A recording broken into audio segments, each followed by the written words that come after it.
Siamo arrivati, ci metto il 38. 38 è fortunato! E mia mamma è nata nel 38, Vanna! E noi Anche mio vinceremo! marito! E noi vinceremo! Più di 2000 ordini sciogli-pancia.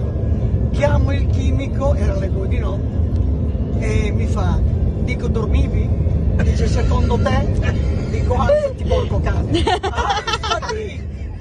alzati maledetto, alzati che mi devi fare lo sciogli-pancia. Dice cosa devo fare? Vanna è rimasta incantata da martedì. Stiamo andando a pranzo al Corsaro, Sburubu e bravata. A parte che Vanna, Grazie mille. se a Batmanis e a Chris conoscerai, mai ti pentirai. Stiamo entrando nella zona di Cagliari. Buon appetito, anche Buon appetito, se carissima. dicono che non si dice più, ma io lo dico. Io ho detto ci sono tanti maiali in giro. Con 2 gambe! Divertiamoci! D'accordo? D'accordo! Vanna Marchi sta comprando le tabaccherie senza soldi. Il signor Manis si è lamentato. Ok!